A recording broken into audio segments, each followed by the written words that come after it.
اغتسل فمات، فقال صلى الله عليه وسلم: قتلوه قتلهم الله، هلا سألوا إذا لم يعلموا. هلا سألوا إذا لم يعلموا. بسم الله الرحمن الرحيم، والصلاة والسلام على رسول الله. مشاهدينا الكرام حيثما كنتم وأينما وجدتم، أسعد الله أوقاتكم بكل خير. السلام عليكم ورحمة الله. عدد جديد ولقاء متجدد من برنامجكم هلا سألوا عبر الخامسة، قناة القرآن الكريم من الجزائر. هلا سألوا برنامجكم اليومي يجيب عن أسئلتكم الدينية وانشغالاتكم الفقهية. ضيفنا ومعلمنا بإذن الله هذه الحلقة فضيلة الشيخ الدكتور سعيد البويزري. أهلا وسهلا بكم جميعا، وبشيخنا السعيد مرحبا بك. مرحبا أخ محمد. المظهر والجوهر. يفضح المظهر الجوهر أحيانا، يبشر بانضباطه، وقد يفضح وينذر اختلالاته الكبيرة. الإسلام ضبط مسائل الشكل واللباس بأحكام عامة، وبالنهاية المسلم إنسان نظيف متمكن في شكله، متمكن في مشيته، يبعث رسائل الحضارة من خلال حركته وحركه. الملاحظ في أيام الناس هذه أن بعضا منا لا يمت لنا بصلة شكلا، لأنه دخل في مضمون حضاري غير الذي يجب أن ينهل منه، وهو الإسلام. المظهر والجوهر موضوعنا لافتتاح هذه الحلقة. أهلا وسهلا بكم جميعا وبشيخنا السعيد. شيخنا السعيد، صفارة إنذار إن صح القول، هذا صيف يدخل، وهذه مظاهر تنقلب وإن شئت تتغير كليا لتكون بعيدة عن الإسلام. نعم. بسم الله والحمد لله والصلاة والسلام على رسول الله. معاشر المشاهدين الكرام، السلام عليكم ورحمة الله وبركاته. المظهر والجوهر، هذا العنوان اللطيف الذي اقترحه أخي أحمد جزاه الله خيرا. قد أحسن الاختيار، خاصة ونحن في هذه الأيام، أيام الصيف وأيام الحرارة، والشهر الفضيل نستقبله بعد أيام قليلة. لا شك أن الإسلام يهتم بالجوهر واهتم بالمظهر أيضا. في النهاية الإسلام يهتم ببناء الإنسان، والإنسان مظهر ومخبر، مظهر وجوهر، شكل ومضمون. نجد الآيات الكثيرة والأحاديث الكثيرة التي تهتم ببناء الإنسان في جانبه المخبري، في تكوينه النفسي، في تصفية روحه وتنقية قلبه من الشوائب المختلفة وتزكية نفسه. صحيح. والآيات كثيرة في هذا الباب، أستحضر بعضا منها. قال ربنا في القرآن الكريم: ونفس وما سواها فألهمها فجورها وتقواها قد أفلح من زكاها. الاهتمام بتزكية النفس وتصفية القلب وتنقية الروح، آيات كثيرة وأحاديث كثير نجدها في هذا تهتم بهذا الجانب، بجانب الجوهر. يكفي أن يمتلئ قلب الإنسان بالإيمان ليصبح قلبه طاهرا سليما من الشوائب ومن الأمراض، فيصبح قلبه حيا، قلبه يصبح سليما كما قال القرآن في آية من آياته: يوم لا ينفع مال ولا بنون إلا من أتى الله بقلب سليم، سلامة القلب. في قصة قابيل وهابيل: فطوعت له نفسه قتل أخيه فقتله، اللي عنده دمار في نفسه، اللي عنده أحقاد وضغائن، يترجمها في مظهره، يترجمها في سلوكه. ذكرتم قبل حين أخي أحمد قد يفضح المظهر المخبر أو الجوهر. حقيقة المظاهر تعبر عن الجواهر، تعبر عن المكنونات، مكنونات الإنسان. إذن هذا قابيل ترجم سلوكه العنيف وحقده إلى أعمال، إلى سلوك منحرف، سن القتل في الوجود، فطوعت له نفسه قتل أخيه فقتله. إخوة يوسف أيضا جاءوا في المساء، يعني مظاهرهم تنبئ عن الإيمان، تنبئ عن البراءة من الذنب، من دم ابن يعقوب، من دم يوسف. وجاءوا أباهم عشاء يبكون قالوا يا أبانا. حاولوا يقدموا المظهر مليح، ولكن مظهرهم فضحهم. حينما كنتم تتكلمون تذكرت هذا الموقف، قلت سبحان الله، رغم أنه المظهر اجتهدوا في إبراز الوجه غير الحقيقي، وجه البراء من دم يوسف. وجاءوا أباهم عشاء يبكون قالوا يا أبانا إنا ذهبنا نستبق وتركنا يوسف عند متاعنا فأكله الذئب وما أنت بمؤمن أو بمؤمن لنا ولو كنا صادقين إلى آخر. بمؤمن لنا ولو كنا صادقين جوهر ولو كنا صادقين، بغيرك الله، وما كنت بمؤمن لنا ولو كنا صادقين جوهر. قال بل سولت لكم أنفسكم أمرا فصبر جميل والله المستعان على ما تصفون. نجد إذن آيات كثيرة تبين سلامة الجوهر والحرص على الجوهر، على الجواهر. ولكن أيضا أين قيمة المظهر في الإسلام؟ صحيح. قبل أن أنتقل إلى المظهر في كلمة موجزة، ذاك الشاعر اللي قال وما الدنيا إلا طعام وشراب ومنام، فإن فاتك هذا فعلى الدنيا السامة. هذا يتم بالمظاهر، يأكل يشرب يكون صحيح ويوزن روحه يوميا، يعني ما شاء الله. وبالنسبة إليه هذه الحياة اختزلها في هذه الأمور، بعدك يوزن روحه. نعم. ولكن آخر قال له لا يا خادم الجسم كم تشقى أو تعك لخدمته، أتطلب الربح مما فيه خسران. أقبل على النفس واستكمل فضائلها فأنت بالروح لا بالجسم إنسان، فأنت بالروح لا بالجسم إنسان. إذن ليتحقق هذا التوازن لابد من الاهتمام بالروح بالجوهر، ولكن لابد أيضا من الاهتمام بالمظهر، لأن المظهر نجد أحكام فقهية سوف تأتي تطرى إن شاء الله في هذه الأيام المباركات، في هذه الأيام أيام شعبان، لإبراز اهتمام الفقه الإسلامي بالمظهر. يكفي أن نذكر الآن كمقدمة عامة، كمدخل عام، حينما يتحدث الفقه الإسلامي أو الشرع الإسلامي عن السترة، يستر الإنسان، يلبس اللباس الساتر، اللباس الساتر. وطبعا في أحكام تفصيلية، فروق بين الرجال والنساء، هذه سيأتي بينها في مستقبل الأيام. ولكن اهتمام الشريعة الإسلامية بهذا الجانب بتاع المظهر، بشروط اللباس، اهتمام له أهميته، يعطي إشارة واضحة للناس أن الإسلام يهتم بجوهر الإنسان ويهتم أيضا بمظهره. ولكن في الحديث عن المظهر، خاصة في هذه السنوات أو في هذه الأيام، حيث فتحت النوافذ على عالم اليوم، فأصبح العالم كما يقال قرية صغيرة أو بيت صغير في الحقيقة. يعني ثقافات يعني تهجم على هذه الأمة، يعني هجوم عنيف من قنوات فضائية ومن شبكة الإنترنت، الشبكة العنكبوتية وغيرها. ثقافات تدخل من كل مكان وتتسرب إلينا، وللأسف يترجمها أولادنا ذكورا وإناثا، وهم يمثلون في الحقيقة ما يسمى بضحايا الاستلاب الحضاري، يعني في أنواع اللباس وفي أنواع تسريحات الشعر بالنسبة للذكور والإناث، يعني شيء مذهل. فقط اليوم كما قلت أنت يا أخي أحمد سفارة إنذار نقدمها في حلقة اليوم باختصار، لننبه الناس لمتابعة هذه الحلقات القادمة إن شاء الله تعالى، باش يعرفوا كيف اهتم الإسلام بالمظهر، لأن المظهر يعبر عن الجوهر.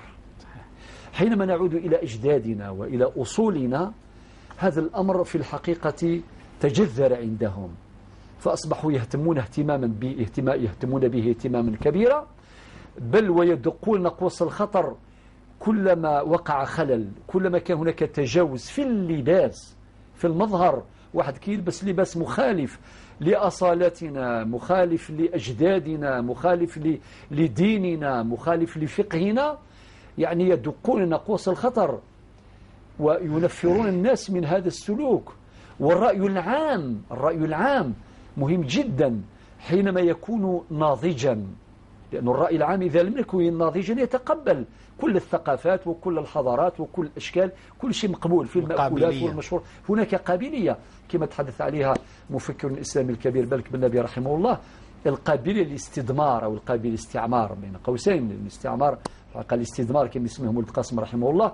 هذه القابلية اللي تخلي الإنسان يتقبل هذه الأفكار الوافدة وهذه الأنماط التي تأتي من هنا وهناك دون تمحيص ودون فرز، لأنه ما كانش هناك حصانة إيمانية وما كانش هناك حصانة حضارية.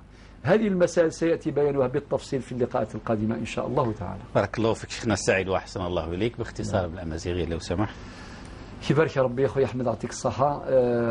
ثمزلت غادي نغيث مثلا ثين السلم 12 عيث ثفنوا أمذان ثفناث أمذين يعني نروح يستنفسيتي سادي فغدوني قرزان ذوين ويصفاول خاطر لن لا يفبول وثني ولا سوى ربي سبحانه عز وجل أكذو مذان 22 ما إلا يونسان وليس ولا يكون يصفارا وزديارا الفذايلو غيكره مذانا وريح مذاري مذانا السيري ما كاين يشمثني مذانا يحسدي مذانا قال يسني في ربي السيري ماشي إذا هذه سعوم أكن سعن وياض نغاس يسيف ربك نفكي وياض خاطي يسيري تقوليس باش هذيك ربي يولى كن يسعن النعمة يسعن الخير استيكس باش ديال الغورس وكذا كيد الهلاكات 19 عيث نغثنا داوها ربي أولاونا ذيلين زديث ذيلين صفان زديث ونقارد قوال تقبالي تنزيك إنك ما زديث أولاون الشبحن وذماون الشبحن وذماون وإذا 30 سنة 12 عيث في كيس زردام قرآن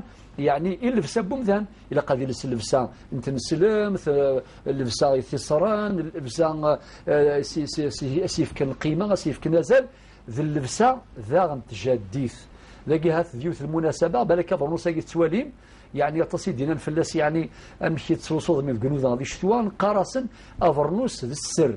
بالمناسبة أخوي أحمد نقول واحد المثال، هذا البرنوس يعني من الناس الكبار كيسقسيناهم واش يقولوا، يقول لك اللباس يكون هذا يقول لك رمز السترة ويقول لك رمز الأصالة، يقول لك ما عندوش اليدين باش تحافظ عليه، ويقول لك عنده هذا القلمون أيضا لأغراض كثيرة عنده كثير وعنده يعني عنده رمزية، البعد الرمزي كبير وهذا من أصالتنا بالمناسبة. وفي المجتمع الجزائري الحمد لله عندنا ألوان من الألبسة على مستوى القطر الجزائري في الصحراء وفي الشمال في الجنوب في الشمال وفي الشرق والغرب وفي الوسط.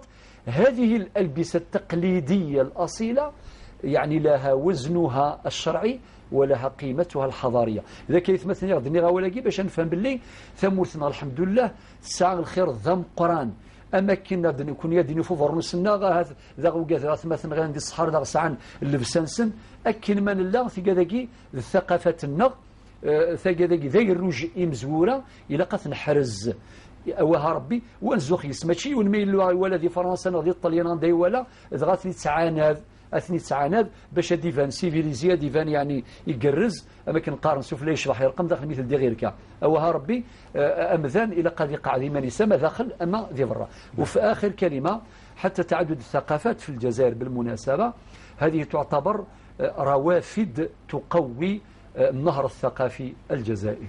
شكرا جزيلا فضيلة الشيخ سيدنا الدكتور سعيد بويزري وأحسن الله إليك. عن المظهر والجوهر تحدثنا هذه الحلقة بإذن الله على بركة الله.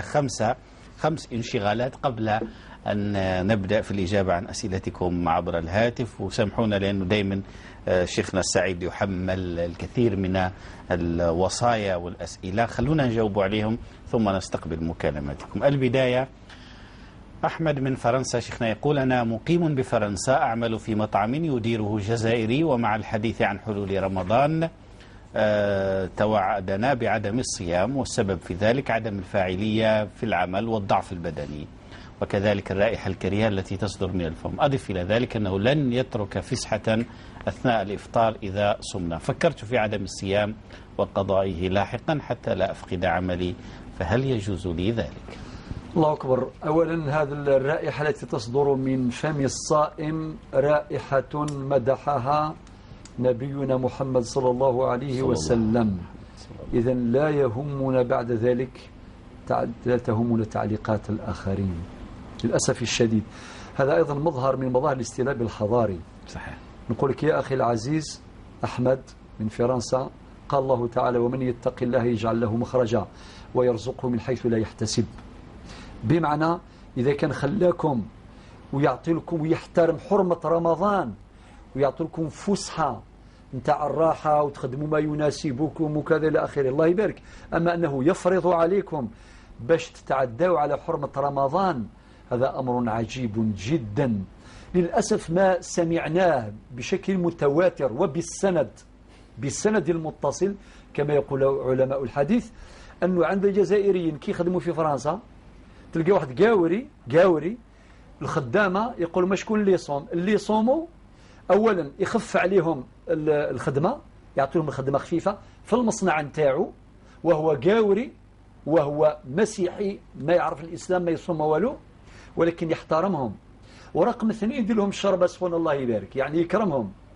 هذا واحد قاوري يدير هذا الشيء. لماذا؟ احتراما. كل واحد يحترم روحه يحترم. نعم، اللي تعطيه يرجعك، مديت القدر يعطيك القدر. أما أنكم تعتدوا على حرمة رمضان فلا يجوز لكم العدوان على حرمة رمضان. ولو تخليتم عن هذا العمل ديروا في بالكم بلي ربي عطاء الله عز وجل لا نهاية لها، كما قال ابن عطاء الله: إلهي متى قطعت العطاء لكي نطمع في سواك. بارك الله فيك. السعيد فاطمة متزيوز تقول: أمي مريضة بعدة أمراض، وبسبب تفاقم المشاكل في بيتنا وعدم الاستقرار رفضت تناول الأدوية، فلا رغبة لها في العلاج بل وحتى الحياة، فهي لا ترى فائدة من ذلك. نرجو النصيحة وباللغة الأمازيغية. الجواب قبل أن نجيب الأمازيغية نقول وجب علينا شرعا اتخاذ الأسباب، الشفاء في يد الله عز وجل. أما اليأس من رحمة الله هذا لا يصح. مهما كانت مشاكل الدنيا لازم أنت تروحي تعالجي، ولازم تاخذي الأسباب والعلاج والشفاء في يد الله عز وجل. أما واحد يخلي روحه ولا يكره الحياة ويتمنى الموت، لا، هذا الأمر لا يصح شرعا. قلت ماذا منير ثم ديفك ربي شفا في السنة ثاكن فولا نهور الدونيث نغي غفلان الدونيث تاقي الدونيث تواسن سي غفلانيس ورفانيس ثلوفايس وقورنينس، ولكن ذي الشرعيث أوها ربي أتلاوي ضيمانين وتصبر ضيني من نظران ماشي لكن كلش يسيفك ربي. وكين قارص قبيلة مرحبا ستيك الشر ربي إلا قصد تفدي ربي ولي تفندي ربي ولي تساكر ذيك سافوس أتداوى ضيمانين وتصوض إن شاء الله سير من الدونيث أطفدي ربي ربا ذي ليذم مثل ذاك ربي ربا ذي ليذم ما إلا ربي يرثمم ورتساقوذ ولا ذيون. شكرا جزيلا شيخنا. أمال امتزيوز تقول: امرأة ترقي البنات من أجل الزواج، تطلب منهن إحضار الشموع والملح، وتطلب منهن الغسل كل يوم الأربعاء، ما رأيكم؟ هذا الأمر لا أساس له في شرع الله عز وجل بهذا الشكل. أما الرقية واحد يدير الرقية ربما يكون عين حاسدة أو شيء من هذا القبيل ما كان حتى مشكل، يعني للأسف، وهذا يؤسفنا كثيرا أنه ربما تخصيص نعم بعضا. أما تخصيص هذه الأمور هكذا الشموع وكذا والغسل دائما كل أربعاء هذا لم يرد.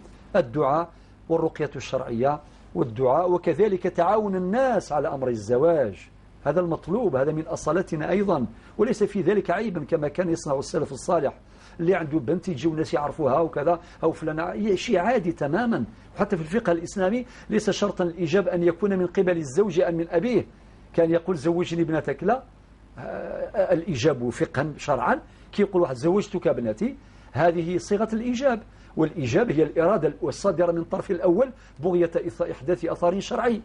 ولكن للأسف مع تراكم الأخطاء وكذا يشغل عيب يقول مثل بنتي، ولا أبدا، لازم يكون تيسيرات، لازم نساعدوا جميعا نتعاون باش يكون يتزوجوا جميعا ذكورا وإناثا. أما وضع العقبات في الطريق هذا أمر مرفوض، وهذه الطريقة نتاع الرقية بهذا الشكل وهذا الغسل كل أربعاء هذا لم يرد. ما حكم الجلوس على القبور؟ لا، القبور هي سكنات الأموات ولها حرمة. صحيح. كل واحد منا حي السكنة نتاعو عندها حرمة لازم تحترم، لا يجوز العدوان عليها بأي شكل من الأشكال إلا للضرورات، والضرورة تبيح المحظورات كما ورد ذلك فقها. ولكن من حيث قبر الميت يعتبر سكناه إلى حين وله حرمة، لا يصح الجلوس على القبور إلا لعذر أو لجهل ما على بالوش مريح ثم، أو لعبور ما كانش مكان باش يعبر إلى ذلك الطريق. نعم. بارك الله فيك شيخنا. هذا سليم من وهران يقول: توفي أخي عن 3 بنات، أخوين شقيقين، 4 أخوات شقيقات، عم شقيق. أعيد. سليم يسأل من وهران: توفي أخي عن 3 بنات، أخوين شقيقين، 4 أخوات شقيقات، وعم شقيق. الأم ترث السدس لوجود الفرع الوارث ولوجود جمع من الإخوة اللي هما الأخوين و4 أخوات شقيقات، و3 بنات عندهم الثلثان 2 على 3، والأخوين الشقيقين مع 4 أخوات شقيقات يديوا الباقي تعصيبا. الباقي تعصيبا كي نقول الباقي تعصيبا معناه نطبق قاعدة للذكر مثل حظ الأنثيين. والعم الشقيق محجوب حجب حرمان بالأخوين. الجواب أعيد: الأم ترث السدس، 3 بنات عندهم الثلثان، الأخوان الشقيقان مع 4 أخوات شقيقات عندهم الباقي تعصيبا للذكر مثل حظ الأنثيين. أما العم الشقيق محجوب حجب حرمان بالأخوين الشقيقين. بارك الله فيك شيخنا السعيد. أخيرا نصيحة بعد رسالة طويلة من ما أسميته الأب الحائر، يسأل ويدعو الله سبحانه وتعالى لتيسير الزواج لابنته الكبيرة في السن، ربي يفتح علينا وعليها إن شاء الله. طبعا الوالد الحائر رسالته هاي بين يدي، أرسلها إلى برنامج هل سألوا، وها هي توقيعه الأب الحائر أو الوالد الحائر. إن شاء الله يا أخي الفاضل، نسأل الله عز وجل أن تزول حيرتك، وأن ييسر الله عز وجل زواج ابنتك. وقد قلت أنها متدينة وملتزمة بالدين وخلوقة صاحبة أخلاق. نسأل الله عز وجل أن ييسر زواجها وأن ييسر زواج جميع المسلمات، ورب يزوجهم بأزواج صالحين. ونسأل الله عز وجل أن يفتح لهم جميعا أبواب رحمته، ونسأل الله عز وجل أن يوفقنا جميعا للتعاون على هذا الأمر، وهو من ديننا ومن أصالتنا.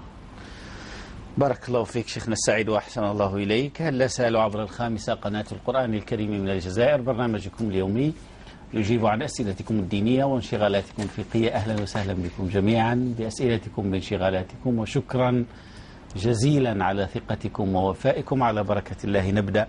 صالح أتصور من المستغانم نبدأ. أخت حورية. السلام عليكم. الله يخليك. مانيش نسقسي على فتوى ولكن عندي غون بروبليم. راني تزوجت غير ريسامون، عندي نانتا يا ربي 1 سيمين. دخلوا بيناتنا راحوا شيطنوا عليا بابات راجلي، ما راش راضي عليه وراه غيدا عليه. ايا دوكا راح خلاني وراح عنده. قلت له صح ما عاديش، قلت له غير روح غير راضيه. هو راضي وطلب منه السماح وتهناش باقي غير ما درنا له والو. ايا غير دخلوا راهم يشيطنوه. قال بلي فوالا كيفاش تزوج بهذه، راحوا شيطنوا باسكو إلا ما غي ديجا ما قبل يشيطنوا. مرته ما قالت والو، رانا كاع لي 3 متفاهمين جايين داخلين بيناتنا. نايدين ثاني المرته قال بلي فوالا نوضي خطيه وروحي انتيا. نايدين لبوه يشيطنوا فيه. راح دروك راسي دارهم خلاني، قال لي روحي لداركم. مانيش ميم با نخبر دارنا باللي قال لي روحي ولا تكوني قاره. قلت لك ربي يفرج علينا ولا باسكو ديجا حنا متفاهمين. الحاجه اللي جات هكا كاع من فوقنا. يروحوا الناس مش عارفه ما عندهم خدمه حتى شغل يدير غير الشيطان. قال لي فوالا هادو ماشي مليح فاش تزوجت بيها. صح ما هكا غير شيطنوا طايح. الغايه تاعهم هي التفريقه. دوك انا ما غادي نطلب حتى حاجه، غير ادعوا لي معاكم وصافي. هذا ماك إن شاء الله. أخت حورية، أنت الزوجة الثانية؟ أنا الزوجة الثانية، أو قلت لك تزوجت غير صامو ومرته ما عندها حتى بروبليم معايا. مرته قابلة، حنا كاع كيما رانا متفاهمين. سي فريمون زعما هكا لا بروميير فوا زعما هكا تزعف ولا قال لنا بصح انا اكسبتي وما عندنا حتى حاجه. انا ما هكا في نيتي اني ناديها وهي تالي، حنا متفاهمين. ثاني الزوج تاعنا زعما الحمد لله يا ربي زعما متفاهم وكاع. اللي جات من فوقنا يروحوا يشوفوا باللي زعما كيفاش تزوجوا كاع، يجي بدا داعي عليه قال بلي فوالا خطيها ولا نعطيك دعوه الشر بلي نغضب عليك. دوك بانت له بلي غادي يكون يعصيه ولا زعما هكاك شنو يقول له بلي صاي غادي يغضب عليه الى يوم الدين. دوك ما صاد كيدير قال لي ما خبرتش دارنا، هو راح قال لي صح غادي نروح. قلت له معليش صح روح ولا هو انا غير عيط ما هضرش معايا. قال لي صح روحي لداركم مانيش باغي نخبر دارنا ديجا باش تزوجت فيه زعما ربي راه عالم. ربي ان شاء الله يهدي ما خلق. تسمعي ان شاء الله الكلمات شيخنا سعيد اخت حوريه، ربي يقويك ان شاء الله. هذه الحياه والواحد ان شاء الله يلقى هذه الامور وهذه المطبات، وربي يقويك ان شاء الله اخت حوريه. بارك الله فيك. استمعنا لهذا الانشغال سنعود اليه. السيده ام محمد فرنسا. الو السلام عليكم. وعليكم السلام ورحمه الله. خويا ربي يعيشك، عندي 4 أسئلة. مرحبا بها سيدة محمد. مرحبا. يعيشك بارك الله فيك ربي يطول عمرك. أولا أنا أرملة، عندي طفل مولا 21 سنة. الله يبارك. متدين يصلي طالب في الجامعة الحمد لله. أنا متحجبة بس عندي على هذا حبيت نسقسي. نخدم في سونتر كومينيك. أيوة سونتر كومينيك في الاجتماعات، فيه حتى تاع لبنان الفلسطينيين فيه تاع المسيح، وكاينه صاله وين يديروا الصلاه تاعهم. انا نخدم تم مرتين في الاسبوع. هل هذا حرام ولا حلال؟ انا متحجبه وما نزعتش في الحجاب، نخدم بالحجاب تاعي. الله يبارك. الله يبارك. كل كما نقولوا مقادرين مقادرتهم هنفض خدمتي روح للدار. ما شاء الله عليك ما شاء الله. هذا السؤال الثاني. هذا السؤال الاول. السؤال الثاني عندي بابا ويما كنت انا اللي مكلفه بهم هنا، ومن بعد قبل بابا ما يموت قال لي يما قال لها شوفي انا الصوار اللي نخلي راهم ليك انتي، وكل كبار مزوجين بديارهم الشيء اللي نخلي راهو ليك انتي. ومن بعد وقت ما مات ميمتي الله يرحمها دات غير الثمن تاعها، والباقي قالت لي كي نهبط للبلاد نقصتوا عليهم. الوالد بعد عطات خويا سامحيني ام محمد، عطاتو 2000. سامحيني ام محمد باش نمشي معك. واش قالت لك الوالده الكريمه؟ الوالده قالت الثمن تاعها. اخذت ثمنها ولكن أيوة. كانت الوصيه نتاع الاب. كيف كان كلام قالت الثمن تاعها وعطات الخويا الصغير بلاد واد عطاتو 2000، والباقي قالت لي نهبط للبلاد نقصتوا على لي في البلاد. ايوه. ومن بعد ماتت ما روحتش، خلات لي هذيك الامانه قصتها انا كما قلت الشريعه. طفل دا قسمه وحنا زوج بنات ديما نص. من بعد ظهرت لي واحده بنت بابا تقول بنت بابا، هو ما هدرناش عليها، ما قالش راهي عندي بنتي. درك انا كيفاه ندير؟ اسكو نزيد نعطيها حقها من عندي ولا كيفاه ندير؟ اسكو انا اللي تصرفت في الشيء اللي خليه. الله يقويك ان شاء الله ام محمد. ايوه يعيشك بارك الله فيك. والسؤال الثالث عندي شويه صار باللي فيهم حابه نشري دويره في البلاد. ايوه. اسكو نخرج عليهم العشور ولا لا؟ ما زلت ما قدرتش نشري دار دويره. ايوه. وهذا مكان ربي يخليكم وربي يطول في عمركم ان شاء الله. بارك الله فيك. وصحة وعافيكم وكل عام وانتم بخير. الله يبارك فيك سيدة ام محمد. سلمينا على محمد. السلام عليكم. الله يبارك فيك. شكرا سيدتي. السلام عليكم. الله يخليك. السلام ورحمة الله. بارك الله. الى قال ما ام اشرف. ام اشرف. السلام عليكم. السلام ورحمة الله.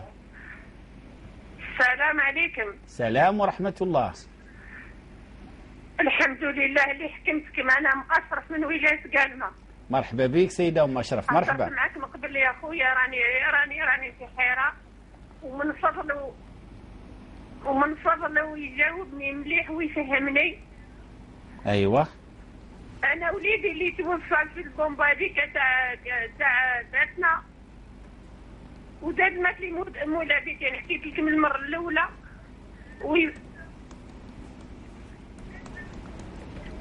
سيدة أم أشرف. ظرفة يفهمني أنا راني مخبية الحوايج تاع وليدي الكابا تاعو كيما راه مخبية بحويجاته وبكل مخبيتهم. يا انت راه يعني كي نخبيه ما مانيش قادرة راني صدقت الشيء اللي كتب ربي بصحة ومحتفظة به ما مخبيتهم في الدار. أيوة.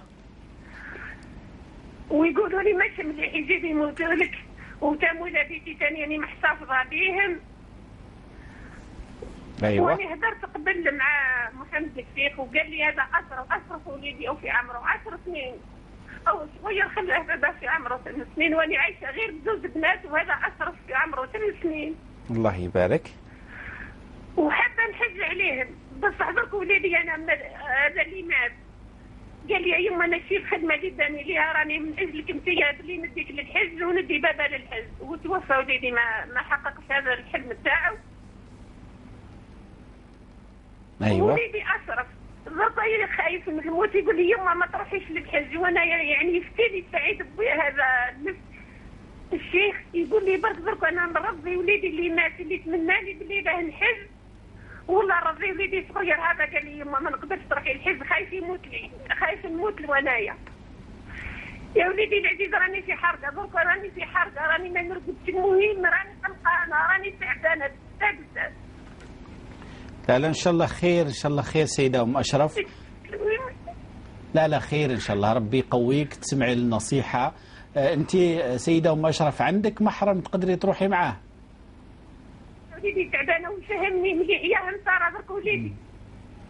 لا خير إن شاء الله خير. خير ربي سبحانه وراني عايشة شوف ما نخلط هذه يفتيلي فيها راني ما نخلط حتى على واحد راني من الدار ما نتحركش. الله يحفظك سيدة أم أشرف. واضح إن شاء الله واضح كلامك. شيخنا السعيد يوجه لك النصيحة ربي يقويك إن شاء الله وربي يحفظ لك أشرف وأختيه الكريمتين. أيوة. أخيرا مراد أم البواقي.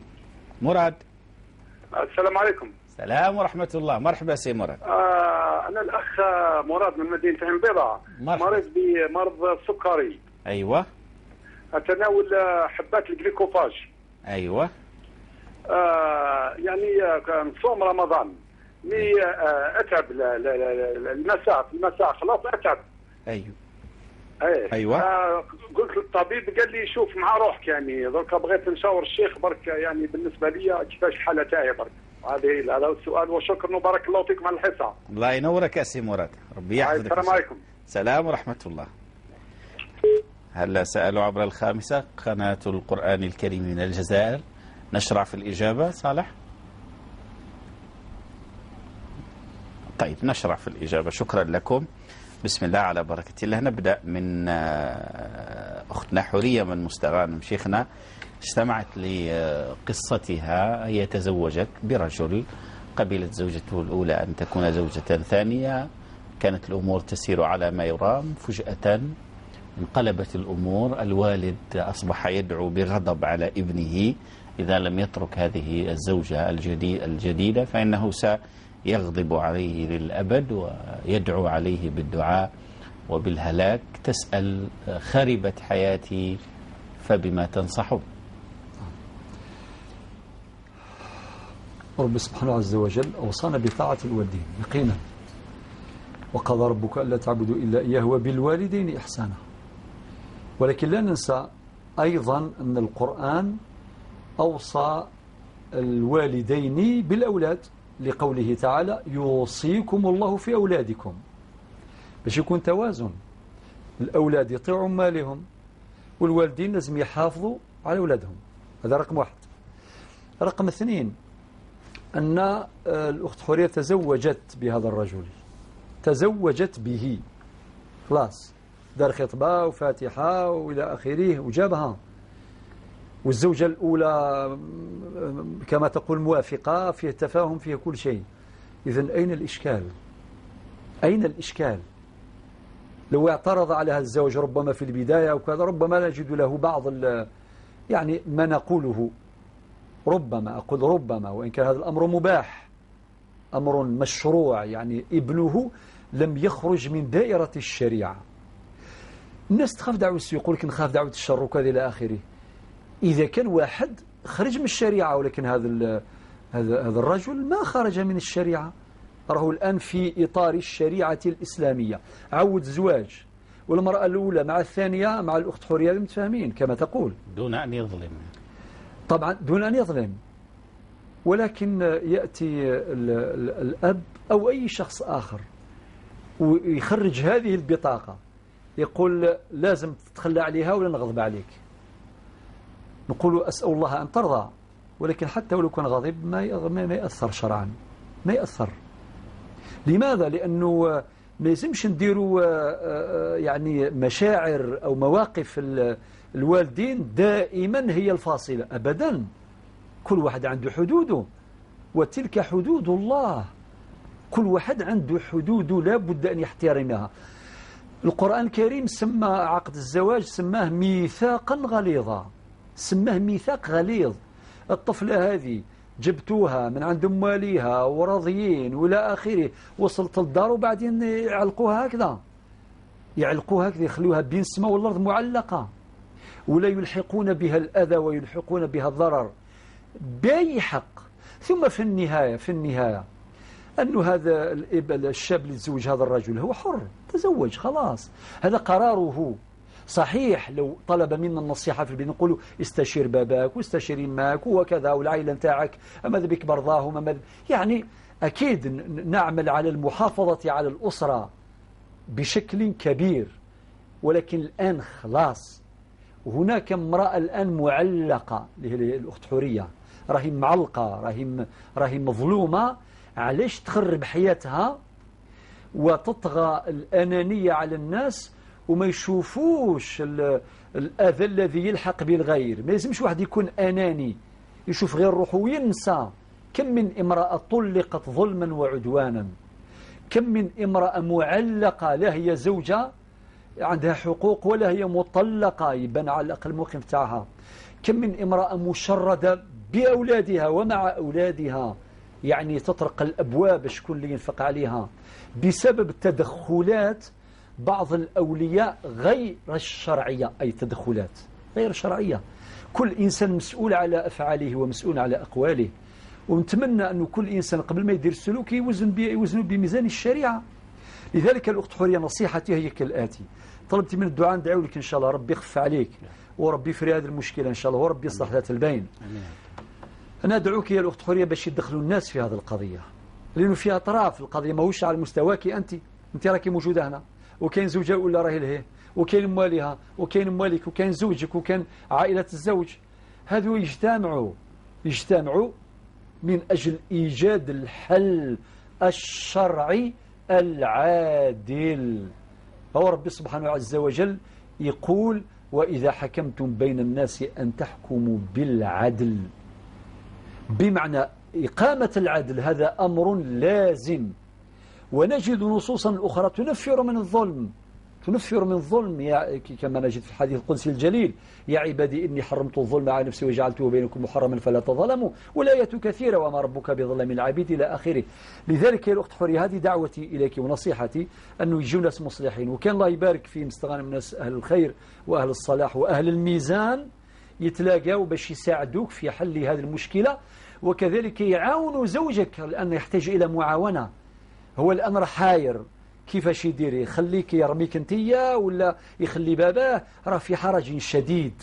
من أجل الخروج من هذا الحرج وتخرجوا جميعا إن شاء الله تعالى، استعينوا بعد استعانتكم بالله عز وجل بأهل الصلاح والخير في المنطقة، ويعاونكم من أجل إيجاد حل سليم عادل سريع.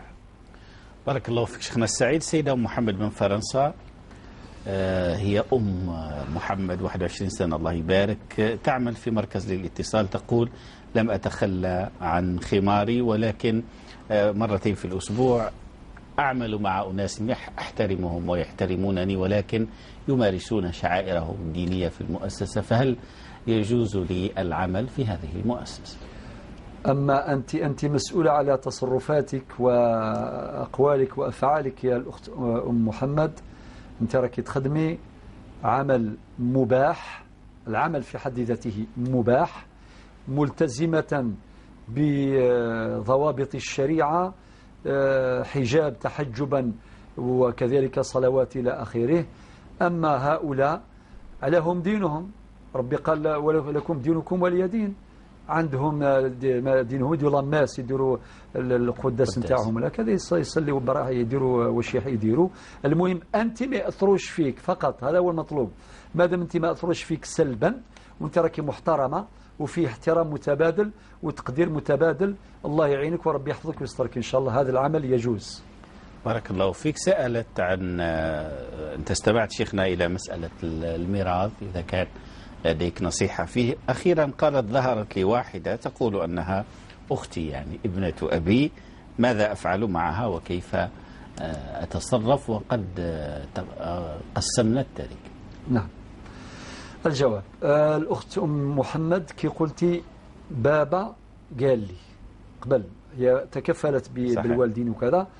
احنا بودنا واحد كيعطي سؤال كيما هذا باش يبين، لأنه كلمة الأب أو الأم قبل وفاتهما مهمة جدا. صحيح.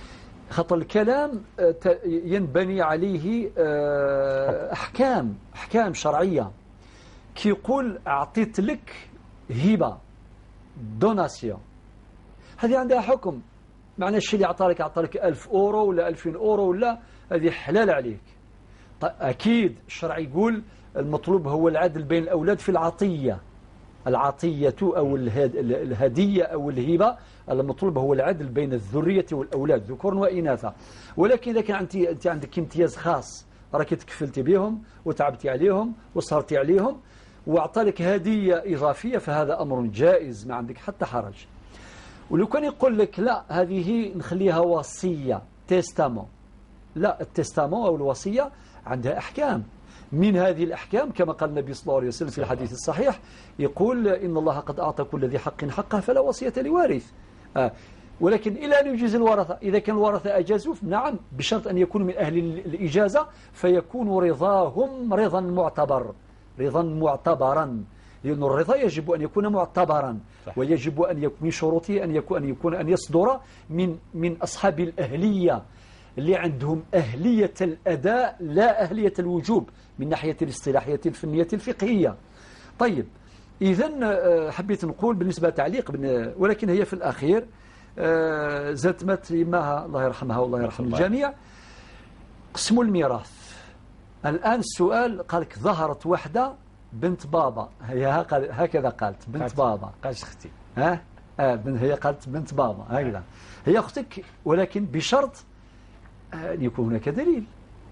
الآن درك واش نقول يا أخ أحمد، أحيانا كان مفاجآت من الناس اللي يتزوجوا خفية بالعقد الشرعي، لذلك دائما ننصح ونقولوا إياكم والزواج اللي مخبي، خرجوا لربي قبالة وللناس. علاش يقولش قبالة عيناني بالدرجة الجزائرية قدام ربي وعباده؟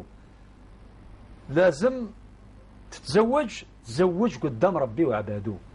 أقول هذا الكلام وأعي ما أقول.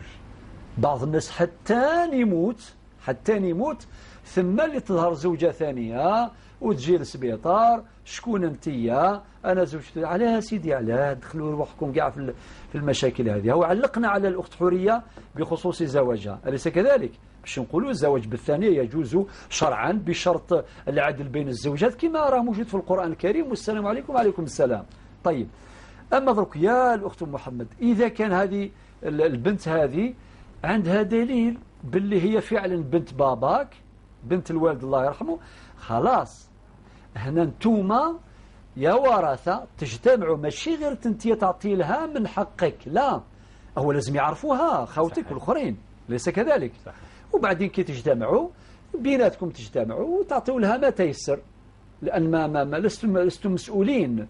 خطر ممكن الأشياء التي ورثتوها دراهم صرفتوهم ولا كذا، ما همش مسؤولين على هذا الأمر، ما على بالكمش. لو كان على بالكم وخبيتوها وحقرتوها هذا لا يجوز، متى ما على بالكمش.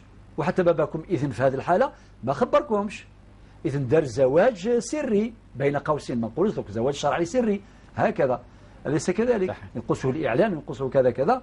ولكن هذه هي نصيحتي لكم من ناحية الشرعية. تجتمعوا أنتم الورثة، كل واحد تشوف ديروا الفريضة، تعودوا الفريضة باش تشوفوا نصيبها من الميراث. إذا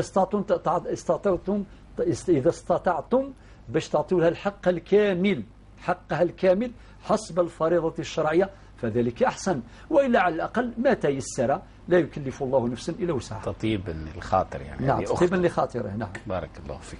شيخنا، عندها أموال سيدة أم محمد وتريد شراء دار في البلاد، تريد العودة إلى أرض الوطن، تقول هل من زكاة على المال وأنا أعده لمهمة كبيرة؟ أولا الأخت أم محمد ربي يسر لك كما قلت نبني الدويرة هذه كيفاش تصغير شاط تبني دار ماشي دويرة، دار في البلاد. ولكن يا الأخت أم محمد الأموال اللي خصصتيهم واحتفظتي بهم باش تشري دار في الجزائر، هذاك المال مادام إذا بلغ النصاب، وأكيد بلغ النصاب على حسب سؤالها، وزايد دار عليه العام، لازم تزكيه 2.5%. إذا عندك مثلا 50,000 أورو مثلا تخرجي 2.5%. هذاك الناتج تمديه للمستحقين حسب سورة التوبة الآية 60، يعني الأصناف 8 أو صنف من الأصناف التي وردت في هذه الآيات. بارك الله فيك. شيخنا أم أشرف من قالمة تريد النصيحة في مسألة حجها، وتريد أيضا التصبير إن صح التعبير في مسألة فقدانها لابنها وأبيه، تريد أن تحج عليهم. أشرف مرتبط بها، يخشى أن تنتقل إلى جوار ربها. تقول بما تنصحونني خاصة وقد فقدت ابنا وزوجة. والأم أشرف ربي يرحمهم يا رب. ربي يرحم زوجك وربي يرحم وليدك. صلى الله عز وجل أن يسكنهما إن شاء الله جنات النعيم. وهذه المسألة الأولى. الأمر الثاني الصبر واحتسبي، لأنه لازم ديري في بالك واش قال ربي سبحانه عز وجل. ومواعيد الله ووعود الله جميلة جدا، يعني مريحة. ممكن يا أم أشرف يوعدك إنسان وينساك، ممكن، ولكن ربي ذا وعدك ما تخافيش. سبحان. سلطان العلماء العز بن عبد السلام من روائعه قال كلما قرأت وعدا لله أو لرسوله اطمأن قلبي وارتاحت نفسي، لأنه فعلا وعود الله تتحقق، وعود النبي صلى الله عليه وسلم تتحقق. وربي قال في القرآن إن الله لا يخلف الميعاد. ربي قال وبشر الصابرين الذين إذا أصابتهم مصيبة قالوا قرح ألم يروح لك وليدك، ليس بالأمر الهين وزوجك. وبشر الصابرين الذين إذا أصابتهم مصيبة قالوا إنا لله وإنا إليه راجعون. هذا وعد تاع ربي سبحانه بالبشرى. ووعد آخر ربي قال إنما يوفى الصابرون أجرهم بغير حساب. معنى ربي سبحانه عز وجل يعطي لك الأجر بغير حساب. اطمئني وارتاحي. وإمامنا الشافعي رحمه الله ورحمه الله جميع إمتنا يقول ومن نزلت بساحتي، يقول دع الأيام تصنع ما تشاء وطب نفسا إذا حكم القضاء ولا تجزع لحادثة الليالي فما لحوادث الدنيا بقاء. ومرة من المرات قال لهم واحد العبارة حلوة، قال لهم والصبر في النائبات صعب ولكن فوات الثواب أصعب. صعب الإنسان يصبر أمام مصيبة، ولكن الأصعب أن يصبر أن يخسر الأجر والثواب. هذه المصيبة الكبرى. إنما الصبر عند الصدمة الأولى. الصبر يوم أشرف. وإن شاء الله هذا الكلام موجه لجميع من ابتلي بمثل هذه المصائب، الموت أو الخسائر أو الحوادث. نسأل الله أن يصبرنا جميعا. أما بالنسبة للحج روحي تحجي، هذا واش نقول لك. ولدك أشرف هو لازم يؤمن بالقضاء والقدر. يقول لك إذا رحتي خافي موتي. طيب إلا متي ثم مبروك عليك، يعني تدفنين في البقيع مع أكثر من 10,000 من صحابة النبي صلى الله عليه وسلم. أو بالنسبة للموت ما على بالناش. ربي قال وما تدري نفس بأي أرض تموت. قول لولدك يفهم هذه الآية. أناش عارفين وين نموتوا ولا واحد. كاين اللي قدر له ربي هو ابن الجزائر يموت خارج الجزائر، كاين واحد أجنبي يموت في بلادنا، والله أعلم. نقول احنا مسلمين مؤمنين، ما يلزمش يكون هذا مانع باش يمنعك، بالعكس. وخاصة الابن اللي مات قال وعدها ويتمنى باش يديهم هكذا. صحيح، يديهم الحج. والحج هذا إذا كان عندكم شروط نتاع الحج تحجي حجة الإسلام. لازم ولدك يفهم هذه المسألة. وسقساك الأخ حمد على المحرم، إذا كان هو ماذا بك وليدك هذا اللي راه يمنعك، نتمناه هو يمشي معك. 10 سنوات هذا صغير 10 سنوات. هذا 10 سنوات إن شاء الله كي يكبر إن شاء الله، ولكن غير ما تستناش حتى يكبر إن شاء الله. إذا كان لقيتي محرم وما عندكش مانع آخر غير هذا، أو رفقة مأمونة، لأنه في الفقه كاين تفاصيل في هذا الباب.